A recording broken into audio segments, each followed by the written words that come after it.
कहानी की शुरुआत एक ऐसी रहस्यमयी दुनिया से हुई जो धरती की सतह से हजारों किलोमीटर नीचे बसी हुई थी, जहां आसमान से लेकर पानी की गहराइयों तक खतरनाक जीवों का आतंक फैला हुआ था। यही हमें इस दुनिया का रक्षक किंग कॉन्ग दिखाई दिया, जो एक छोटे बंदर के साथ झील के किनारे पहुंचा था, लेकिन उसे जरा भी अंदाजा नहीं था कि वो एक पहले से बिछाए जाल में फंसने वाला है। छोटे बंदर ने अचानक महसूस कर लिया कि सामने झील के अंदर कोई बड़ा खतरा छुपा है। फिर भी उसने जानबूझकर कॉन्ग को पानी में उतरने के लिए उकसाया, लेकिन उसकी चालाकी कॉन्ग से छुप नहीं सकी। उसने बस आसपास की हवा को हल्के से सूंघा और तुरंत समझ गया कि आज उसे अच्छा शिकार मिलने वाला है। इसके बाद कॉन्ग बिना कुछ कहे सीधे झील में उतर गया और आराम से नहाने लगा। उधर छोटा बंदर घबरा गया कि कहीं उसकी चाल पकड़ी न जाए, इसलिए वह पानी पीने का नाटक करने लगा। तभी अचानक एक अजीब सा जीव तेज रफ्तार से उनकी तरफ बढ़ने लगा। नहाते वक्त कॉन्ग को भी खतरे का एहसास हो गया। उसने जैसे ही पीछे पलट कर देखा, तभी एक विशाल ड्रैगन अपना बड़ा मुंह खोलकर उस पर झपट पड़ा। ये देखकर छोटा बंदर समझ गया कि उसकी योजना सफल हो गई है और वह तुरंत किनारे की तरफ भागने लगा ताकि खुद को बचा सके। उधर कॉन्ग जमीन पर हर तरह की लड़ाई जीत चुका था, लेकिन पानी में इस तरह के दुश्मन का सामना पहली बार कर रहा था। कॉन्ग उसकी चाल को समझ ही रहा था कि अचानक ड्रैगन उसे खींचकर सीधे झील के अंदर ले गया, लेकिन उसे नहीं पता था कि गुस्से में कॉन्ग कितना खतरनाक हो जाता है। उधर छोटा बंदर यही सोच रहा था कि अब वह कॉन्ग से हमेशा के लिए बच गया है, लेकिन अगले ही पल किंग कॉन्ग का विशाल हथियार सीधे उसके सामने आ गिरा। छोटा बंदर कुछ समझ पाता उससे पहले ही कॉन्ग ने उस ड्रैगन का कटा हुआ सिर सीधे उसके सामने पटक दिया। ये देखकर छोटे बंदर को लगा कि अब कॉन्ग उसे बुरी तरह पीटेगा, लेकिन कॉन्ग ने कुछ नहीं किया, बल्कि उसने अपनी कुल्हाड़ी उठाकर उसे आगे बढ़ने का इशारा कर दिया। दरअसल बंदर नहीं जानता था कि किंग कॉन्ग अपने जैसे किसी को ढूंढने के लिए हजारों सालों से इस दुनिया में अकेला भटक रहा था। वह हर दिन भूखा रहता था और अक्सर यहाँ के खतरनाक भेड़िए उसे दौड़ा दौड़ा कर परेशान करते रहते थे। जब सैकड़ों भेड़िए उसके पीछे पड़ जाते, तब वह छलांग की मदद से किसी तरह बच निकलता, लेकिन इस बार भेड़ियों के झुंड ने उसका पीछा नहीं छोड़ा। वे लगातार उसे घेरने की कोशिश करते रहे। आखिरकार जब उसके सामने गहरी खाई आ गई और भागने का कोई रास्ता नहीं बचा, तब वह मजबूर होकर पलटा और लड़ने के लिए तैयार हो गया। भेड़िए सोच रहे थे कि इस बार शिकार आसान होगा, लेकिन उन्हें अंदाजा नहीं था कि किंग कॉन्ग पहले से ही जाल बिछाकर बैठा था। जैसे ही एक भेड़िए ने छलांग लगाई, तभी अचानक कॉन्ग का जाल एक्टिव हो गया और भेड़िया तुरंत ट्रैप में फंस गया।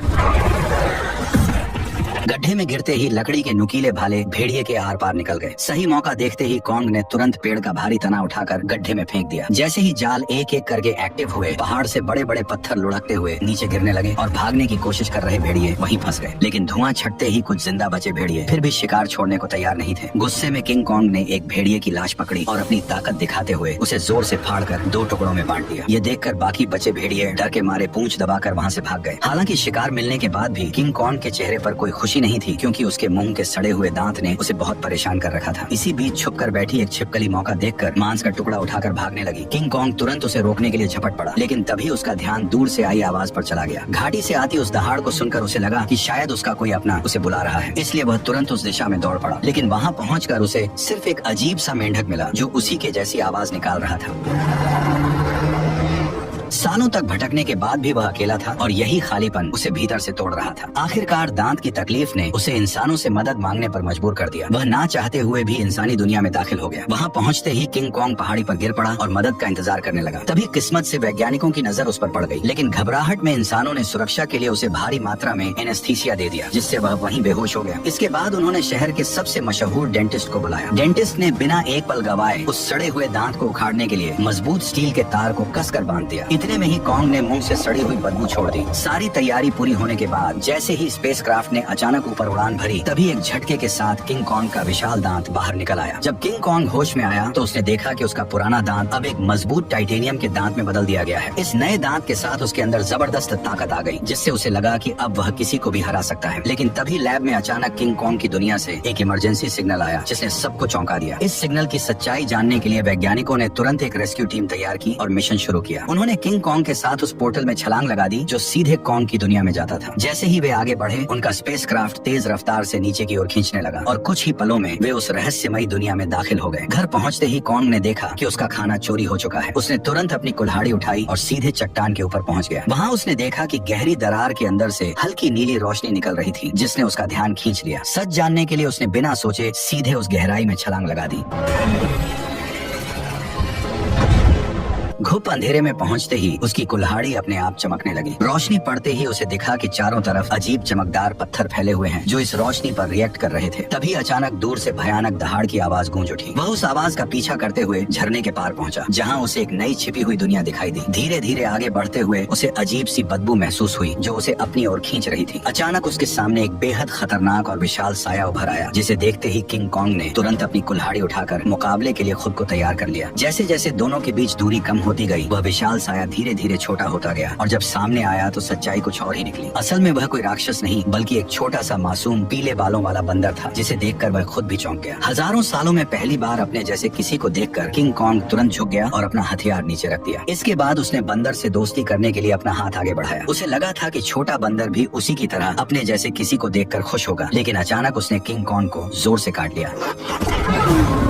इतनी मुश्किल से अपने जैसे को ढूंढने के बाद किंग कॉन्ग उसे इतनी आसानी से जाने नहीं देना चाहता था, इसलिए वह बंदर के पीछे दौड़ पड़ा। लेकिन तभी अचानक उसके पीछे एक डरावना साया आ खड़ा हुआ, जिसे देखकर वह बुरी तरह चौंक गया, क्योंकि उसने आज तक अपने साइज का कोई गंजा गोरिल्ला नहीं देखा था। जैसे ही कॉन्ग उसकी ओर बढ़ने लगा, तभी अचानक दो लंबे हाथों वाले गोरिल्लाओं ने पीछे से आकर उसे जोर से जमीन पर गिरा दिया। गंजे के चेहरे की मुस्कुराहट देखकर साफ था कि वे लड़ाई के इरादे से ही आए थे, इसलिए किंग कॉन्ग ने भी अब उन्हें मारने का इरादा कर लिया। उसने तुरंत एक पत्थर उठाया और सीधे गोरिल्ला पर दे मारा। गुस्से में गंजा भी उस पर हमला करने दौड़ पड़ा, लेकिन कॉन्ग ने चालाकी से उसे भी मात दे दी। कुछ ही पलों में वह सबको जमीन पर गिराता चला गया, यहाँ तक कि गंजा कॉन्ग की कुल्हाड़ी को हाथ में लेकर भी कुछ नहीं कर पाया और चारों खाने चित हो गया। जैसे ही किंग कॉन्ग अपना हथियार उठाने बढ़ा, तभी छोटा पीला बंदर अचानक दौड़कर आया और उसके चेहरे पर झपटकर हमला करने की कोशिश करने लगा। ये देखकर किंग कॉन्ग ने उसे भी पकड़ लिया और उसी को हथियार बनाकर बाकी गोरिल्लाओं की जमकर पिटाई कर दी। हालांकि वे जानते थे कि वे किंग कॉन्ग का सामना नहीं कर सकते, फिर भी वे बारी बारी से उस पर हमला करते रहे। इसी बीच एक बंदर गलती से खाई में गिर गया, लेकिन किंग कॉन्ग ने फुर्ती दिखाते हुए उसे तुरंत पकड़कर ऊपर खींच लिया। लेकिन एहसान मानने की बजाय उसने जमीन से चाकू उठाकर किंग कॉन्ग पर वार कर दिया। ये देखकर किंग कॉन्ग का गुस्सा भड़क गया और उसने एक जोरदार लात मारकर उसे फिर से गहरी खाई में फेंक दिया। ये हाल देखकर गंजा डर गया और तुरंत पीछे मुड़कर भागने लगा। किंग कॉन्ग ने पास पड़ा पत्थर उठाकर उसकी तरफ फेंका, जो सीधा जाकर उसके सिर में जा लगा। चोट लगने के बाद भी वह कुछ बड़बड़ाता हुआ बिना पीछे देखे वहाँ से भाग गया। तभी किंग कॉन्ग ने पेड़ों के बीच में छुपे उस बंदर को पकड़कर बाहर निकाल लिया और जोर से जमीन पर पटक दिया। इसके बाद उसने जमीन से गंजे का गिरा हुआ चाकू उठाया और छोटे बंदर को इशारा किया कि वो उसे गोरिल्ला के ठिकाने तक ले जाए। बेचारा छोटा बंदर मजबूरी में आगे आगे चलने लगा और किंग कॉन्ग उसके पीछे पीछे बढ़ता गया। जैसे जैसे वे अंदर की ओर बढ़ते गए, वैसे वैसे उन्हें वहाँ कई सारे खतरनाक जानवर दिखाई देने लगे, लेकिन इस शांत दिखने वाली जगह के अंदर हर कदम पर खतरा छुपा हुआ था। छोटा बंदर बचने के लिए चालाकी से उसे उस इलाके में ले गया जहाँ विशाल ड्रैगन रहता था, लेकिन उसे क्या पता था कि किंग कॉन्ग के सामने उसकी यह चाल ज्यादा देर टिकने वाली नहीं थी। अचानक एक विशाल ड्रैगन उसके सामने आ खड़ा हुआ, लेकिन कॉन्ग ने डरने की बजाय कुछ ही मिनटों में उसका काम तमाम कर दिया और फिर आराम से बैठकर उसे खाने लगा। ये देखकर छोटा बंदर भी उसके पास आना चाहता था, लेकिन डर के कारण हिम्मत नहीं जुटा पाया। किंग कॉन्ग ने उसकी हालत देखकर खुद ही मांस का टुकड़ा तोड़कर उसकी तरफ बढ़ा दिया। फिर भी छोटा बंदर उस पर भरोसा नहीं कर पा रहा था। ये देखकर किंग कॉन्ग गुस्सा हो गया और उसने मांस जमीन पर फेंक दिया, जैसे कह रहा हो खाना हो तो खा वरना भाड़ में जा। भूख से बेहाल बंदर तुरंत मांस खाने लगा और हर कौर के साथ उसका नजरिया भी बदलने लगा। उसे लगा कि किंग कॉन्ग उतना भी बुरा नहीं है जितना वह सोच रहा था। धीरे धीरे वह हिम्मत जुटाकर किंग कॉन्ग के पास आकर बैठ गया और दोनों शांत होकर एक साथ वक्त बिताने लगे। इस पल बिल्कुल ऐसा लग रहा था जैसे कोई पिता अपने बच्चे के साथ सुकून के पल बिता रहा हो, लेकिन उन्हें जरा भी अंदाजा नहीं था कि जैसे जैसे वे आगे बढ़ रहे थे, खतरा तेजी से उनकी ओर आता जा रहा था। जैसे ही वे और गहराई में पहुंचे, तभी किंग कॉन्ग ने आखिरकार अपने जैसे जीवों को देख लिया, लेकिन यह देखकर उसका दिल टूट गया कि वे सब बेहद बुरी हालत में जी रहे थे। वे सभी दिन भर मजदूरी करने को मजबूर थे और उनका जीवन किसी नरक से कम नहीं था। इसी दौरान एक बूढ़े बंदर से गलती से पत्थर गिर गया, जिससे गुस्सा होकर गोरिल्ला ने उसे बुरी तरह पीट दिया। ये देखकर किंग कॉन्ग खुद को रोक नहीं पाया और उसने जोर से अपनी कुल्हाड़ी जमीन पर मारकर उस बूढ़े बंदर को उठा लिया। तभी वहाँ मौजूद पहरेदार गुस्से में किंग कॉन्ग की तरफ दौड़ा और उसे दखल न देने की चेतावनी देने लगा, लेकिन अगले ही पल किंग कॉन्ग की हिम्मत ने बाकी बंदरों में उम्मीद जगा दी, लेकिन उसी वक्त भागा हुआ गंजा ये सब देख रहा था। उसने तुरंत जाकर यहाँ के राजा स्कार किंग को सब कुछ बता दिया। गोरिल्ला की बातें सुनते ही स्कार किंग का गुस्सा फूट पड़ा। जैसे ही वो अपने सिंहासन से उठा, रास्ते में आने वाले सभी बंदर उसके सामने झुकते चले गए, लेकिन किंग कॉन्ग बिना डरे वहीं खड़ा रहा। स्कार किंग ने ध्यान से उसे देखा और कॉन्ग के मुंह में लगे स्टील के दांत को देखकर वो हंस पड़ा, लेकिन अगले ही पल उसने अपना गुस्सा निकालने के लिए एक बंदर को लात मारकर धधकते लावा में फेंक दिया। ये देखकर किंग कॉन्ग का गुस्सा अपने चरम पर पहुंच गया। अपनी ताकत दिखाने के लिए स्कार किंग ने अपने कंधे से हथियार निकाला और किंग कॉन्ग को सबक सिखाने के लिए खुद को तैयार कर लिया। किंग कॉन्ग ने भी तुरंत अपनी कुल्हाड़ी उठा ली और दोनों के बीच भयंकर लड़ाई शुरू हो गई। लंबे हथियार का फायदा उठाते हुए उसने अचानक हमला कर दिया और किंग कॉन्ग एक पल के लिए भी संभल नहीं पाया। स्कार किंग ने हथियार पर लगे क्रिस्टल की मदद से कॉन्ग पर कई सारे वार कर दिए। गुस्से में आकर कॉन्ग उस पर टूट पड़ा। ताकत के मामले में वह किंग कॉन्ग के सामने टिक नहीं सकता था, इसलिए वो कॉन्ग से दूरी बनाकर लगातार वार करने लगा और किंग कॉन्ग धीरे धीरे पीछे हटने पर मजबूर हो गया। इसी बीच किंग कॉन्ग की कुल्हाड़ी भी उसके हाथ से छूटकर जमीन पर गिर गई। मौका पाकर उसने अपने हथियार से किंग कॉन्ग का गला जकड़ लिया और उसे काबू में करने की कोशिश करने लगा। स्कार किंग को लगा कि अब उसने लड़ाई जीत ली है, लेकिन किंग कॉन्ग ने पूरी ताकत लगाकर उसे उठाया और जोर से जमीन पर पटक दिया।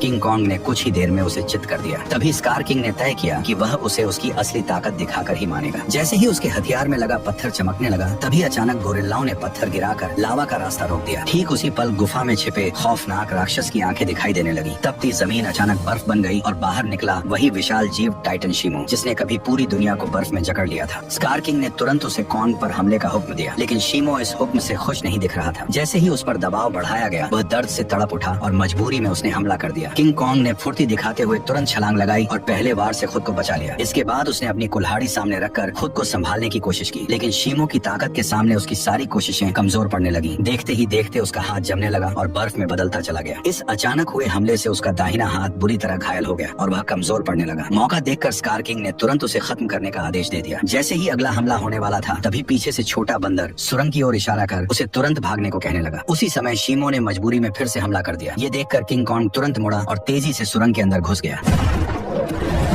लेकिन अभी भी उसके पीछे सैकड़ों खतरनाक बंदर लगे हुए थे। अच्छी बात यह थी कि सालों से यहाँ रहने के कारण कॉन्ग ने जंगल में कई जाल बिछा रखे थे, लेकिन उन बंदरों की गिनती इतनी ज्यादा थी कि घायल कॉन्ग को उन्होंने जल्दी ही एक बंद रास्ते में घेर लिया। अब उसके पास सिर्फ यही आखिरी जाल बचा था जिस पर वह भरोसा कर सकता था। लेकिन जो बंदर रास्ते भर जाल में फंसते आए थे, इस बार अचानक सतर्क हो गए। उन्होंने तुरंत जमीन पर पड़ी उस बेल को देख लिया जो जाल को एक्टिव करने के लिए थी। जब कॉन्ग ने देखा कि उसका प्लान फेल हो चुका है, तब उसे लगा कि अब उसका अंत करीब है। ठीक उसी पल पहाड़ी के ऊपर लगा जाल अचानक एक्टिव हो गया और सैकड़ों टन भारी पत्थर सीधे उन पर गिर पड़े, जिससे वहाँ मौजूद सारे बंदर उन पत्थरों के नीचे दब गए। तभी कॉन्ग ने देखा कि जाल को एक्टिव करने वाला कोई और नहीं बल्कि वही बंदर था। अब कॉन्ग बुरी तरह घायल था और लड़ने की हालत में नहीं था, इसलिए वह छोटे बंदर के सहारे इंसानों के पास लौटने लगा। लेकिन उसे अंदाजा नहीं था कि अभी भी एक बंदर जिंदा बच गया है। उधर कॉन्ग के साथ आए वैज्ञानिकों ने देखा कि उनका बेस पूरी तरह तबाह हो चुका है। तभी उनकी नजर चट्टान के ऊपर बने एक विशाल हाथ के निशान पर पड़ी, जिससे उन्होंने अंदाजा लगाया कि इस दुनिया में कॉन्ग जैसे और भी विशाल जीव मौजूद हैं। जल्द ही वे जंगल की गहराई में पहुंच गए, जहां उन्हें एक छुपा हुआ यंत्र दिखाई दिया। जैसे ही लड़की ने उसे दबाया, उसी पल कई जगहों से पानी बहकर नीचे आने लगा। वह पानी मिलकर एक तेज धारा बन गई और जंगल के अंदर की ओर बहने लगी। वैज्ञानिक उसका पीछा करते करते एक रहस्यमयी जादुई दीवार के सामने पहुंच गए, जिसने जंगल के अंदर एक अदृश्य जगह को छुपा रखा था। जैसे ही उन्होंने उस दीवार को छुआ, तभी उसमें नीली चमक दौड़ पड़ी। ये देखकर उन्होंने तुरंत दीवार के अंदर एक छेद कर दिया और तभी उनके सामने एक ऐसा नजारा आया जिसे देखकर उनकी आंखें खुली की खुली रह गईं। दीवार के पीछे एक ऐसी सुंदर और रहस्यमयी दुनिया मौजूद थी जिसे आज तक न किसी ने देखा था और न ही उसके बारे में सुना था। जैसे ही वैज्ञानिकों ने इस दुनिया में कदम रखा, तभी अचानक उन्हें उस दुनिया के जनजातीय लोगों ने घेर लिया। ये लोग इंसानों जैसे दिखते थे, लेकिन उनकी वेशभूषा किसी नॉर्मल इंसान से बिल्कुल अलग थी। वे लोग वैज्ञानिकों को नुकसान पहुंचाए बिना सीधे अपने कबीले के पास ले गए। वहां पहुंचकर उन्हें पता चला कि यह लोग हजारों सालों से धरती के नीचे रह रहे हैं और उस पोर्टल की रक्षा कर रहे हैं जो ऊपर की दुनिया से सीधे जुड़ा हुआ है। स्कार किंग सालों से इसी जगह की खोज में लगा था ताकि वो इस पोर्टल की मदद से इंसानी दुनिया पर कब्जा कर सके। ठीक उसी समय इंसानों की गंध को सूंघते हुए किंग कॉन्ग वैज्ञानिकों तक पहुंच गया, लेकिन अदृश्य दीवार की वजह से वो भीतर की दुनिया को देख नहीं सका। इसलिए कबीले के लोगों ने उस जादुई दीवार में एक दरार बना दी, जिससे कॉन्ग आसानी से अंदर घुस गया और सीधे इंसानों के बीच पहुंच गया। लेकिन उन्हें नहीं पता था कि यह सब पीछा कर रहे बंदर ने देख लिया था। जैसे ही किंग कॉन्ग इंसानों के सामने पहुंचा, तभी वह कमजोर पड़ गया और सीधे जमीन पर गिर पड़ा। वैज्ञानिकों ने देखा कि कॉन्ग का हाथ बुरी तरह घायल है और अब वो कुछ भी करने की हालत में नहीं है। ये देखकर डॉक्टर ने तुरंत फैसला किया कि कॉन्ग के हाथ को पूरी तरह बदलना पड़ेगा। उसे तुरंत मैकेनिक आर्म का आइडिया आया। यह वही सुपर मैकेनिकल आर्म था जिसे इंसानों ने पहले कॉन्ग को और ताकतवर बनाने के लिए डिजाइन किया था। अच्छी बात यह थी कि यह गैजेट अभी भी तबाह हो चुके बेस के नीचे बने अंडरग्राउंड मैकेनिकल स्टोर में सुरक्षित रखा हुआ था। जल्द ही डॉक्टर उसे वहाँ से निकाल लाया और उसे सीधे कॉन्ग के शरीर के ऊपर लाकर छोड़ दिया और तभी वह मशीन खुद कॉन्ग के जख्मी हिस्से को पहचान कर जुड़ने लगी। जैसे ही उस हाथ के अंदर की खास दवा कोंग के शरीर में पहुंची तो बेहोश कोंग को जैसे नई ताकत महसूस होने लगी। उसके चेहरे की खुशी साफ बता रही थी कि वह इस नए हथियार से काफी खुश था। लेकिन तभी अचानक छोटा बंदर जंगल के अंदर से भागता हुआ वहाँ आ पहुँचा। उसने कोंग को बताया कि स्कार किंग पोर्टल की जगह का पता लगा चुका है और वह शीमो के साथ मिलकर कबीले पर हमला करने वाला है। अकेला कोंग स्कार किंग और शीमो का सामना नहीं कर सकता था, इसलिए उसके पास सिर्फ एक ही रास्ता बचा था, इंसानों की दुनिया में जाकर कई सालों से सो रहे गॉडजिला को जगा देना। लेकिन उसे बिल्कुल अंदाजा नहीं था कि जिसे वह अपनी मदद के लिए बुलाने जा रहा है वही गॉडजिला उसके लिए सबसे बड़ा खतरा साबित होने वाला है। अचानक पिरामिड के आसपास की जमीन तेजी से हिलने लगी और नीचे से एक मैकेनिकल हाथ बाहर निकल आया। यही वह जगह थी जो धरती तक पहुंचने का पोर्टल खोलती थी। जल्द ही कोंग पोर्टल से बाहर निकल आया। कोंग की आहट महसूस होते ही गॉडजिला अचानक नींद से जाग गया और बिना एक पल गवाए सीधे उसकी तरफ बढ़ने लगा। जैसे ही वो कोंग के सामने पहुंचा तब गॉडजिला को लगा कि कोंग उसे चुनौती देने आया है, इसलिए वो बिना एक पल गवाए पूरी रफ्तार से उस पर टूट पड़ा। उसकी आंखों में भरा गुस्सा साफ बता रहा था कि वह कोंग को जिंदा छोड़ने वाला नहीं है। तेजी से अपनी ओर बढ़ते गॉडजिला को देखकर कोंग ने हाथ उठाकर उसे समझाने की कोशिश की, पर गॉडजिला अब किसी भी बात को सुनने वाला नहीं था। उसने सीधे टक्कर मारकर कोंग को सैकड़ों मीटर दूर फेंक दिया। गॉडजिला को रुकता न देखकर कोंग ने पीछे से हमला किया ताकि किसी तरह उसे शांत कर सके, लेकिन रेत आंखों में जाते ही गॉडजिला और भड़क गया। उसने पलटकर कोंग के हाथ को अपने जबड़ों में जकड़ लिया और जोर से उसे जमीन पर पटक दिया, जिससे कोंग पूरी तरह चकरा गया। कोंग संभल भी नहीं पाया था कि गॉडजिला फिर से उस पर टूट पड़ा। जब बातों से कुछ नहीं हुआ तो कोंग ने भी जोरदार पलटवार शुरू कर दिया। हालांकि गॉडजिला अपने सबसे ताकतवर रूप में था, लेकिन मैकेनिकल आर्म की ताकत के साथ अब कोंग भी किसी से कम नहीं था। लेकिन जब कोंग ने देखा कि वह गॉडजिला को हरा नहीं पाएगा तब उसने बिना एक पल गवाए उसे पकड़कर जबरदस्ती पोर्टल की ओर खींचना शुरू कर दिया। उधर कबीले के लोगों ने स्कार किंग को रोकने के लिए एक खास रेड लिक्विड पानी में मिला दिया। जैसे ही लिक्विड पानी में घुला एक जादुई बदलाव शुरू हो गया। उससे एक ऐसा सिस्टम एक्टिव हुआ जो दो विशाल पिरामिड को आपस में जोड़ने लगा और जैसे ही ये पिरामिड जुड़ते ग्रेविटी कुछ समय के लिए खत्म हो जाती, जिससे सब हवा में उड़ने लगते और स्कार किंग के लिए पोर्टल तक पहुंचना लगभग नामुमकिन हो जाता। लेकिन पिरामिड पूरी तरह जुड़ पाते उससे पहले ही स्कार किंग वहां पहुंच गया। आते ही उसने उस एंटी ग्रेविटी सिस्टम को पहचान लिया। उसने तुरंत शीमो को आदेश दिया कि वह बर्फ से पिरामिड के बीच का रास्ता बंद कर दे। तभी अचानक पोर्टल से एक तेज रोशनी निकली और जमीन पर आ गिरी। अगले ही पल गॉडजिला और कोंग मलबे को चीरते हुए बाहर निकल आए। जैसे ही गॉडजिला की नजर शीमो और स्कार किंग पर पड़ी तभी उसे सब समझ आ गया कि कोंग उसे यहाँ क्यों लाया है, इसलिए बिना एक सेकंड गवाए वह कोंग के साथ मिलकर उन पर टूट पड़ा। उधर स्कार किंग भी शीमो के साथ उनकी तरफ बढ़ने लगा। दोनों तरफ कोई भी कमजोर नहीं था। जैसे ही चारों भिड़े उसी पल बर्फ टूट गई और पिरामिड आपस में टकरा गए। उस टक्कर से निकली लहर ने पूरी जगह की ग्रेविटी खत्म कर दी। हर कोई हवा में तैरने लगा, लेकिन इसके बावजूद गॉडजिला बिना ग्रेविटी के भी तेजी से बचते हुए सीधे शीमो की तरफ बढ़ने लगा। वहीं चालाक स्कार किंग ने कोंग की कुल्हाड़ी उठाकर उसी पर हमला कर दिया, पर कोंग ने अपने मैकेनिकल आर्म से हर वार को रोक दिया। कुछ ही पलों में हालात पलट गए और कोंग स्कार किंग पर भारी पड़ने लगा, लेकिन दुश्मन ज्यादा होने की वजह से उस पर पीछे से हमले होने लगे। ये देखकर छोटा बंदर पत्थर उठाकर कोंग की मदद करने लगा। तभी मौका पाकर शीमो ने गॉडजिला पर हमला किया और कुछ ही पलों में उसे पूरी तरह बर्फ में जमा दिया। लेकिन गॉडजिला भी उससे कम नहीं था। उसने एक ही झटके में बर्फ तोड़ दी। उसी समय एंटी ग्रेविटी सिस्टम बंद हो गया और दोबारा ग्रेविटी लौट आई। मौका मिलते ही स्कार किंग कोंग की पकड़ से निकलकर सीधे पोर्टल में कूद पड़ा। उसे रोकने के लिए गॉडजिला और कोंग भी उसके पीछे कूद पड़े, लेकिन इस अफरा तफरी में कोंग की कुल्हाड़ी वहीं छूट गई। दूसरी तरफ इंसानों को अंदाजा भी नहीं था कि कितना बड़ा खतरा आने वाला है। अचानक समुद्र की लहरें जमकर बर्फ के पहाड़ में बदल गईं। अगले ही पल स्कार किंग शीमो के साथ धरती पर पहुंच गया। खुले आसमान की रोशनी पाकर उसने नीचे मौजूद इंसानों को देखकर जोरदार दहाड़ लगा दी।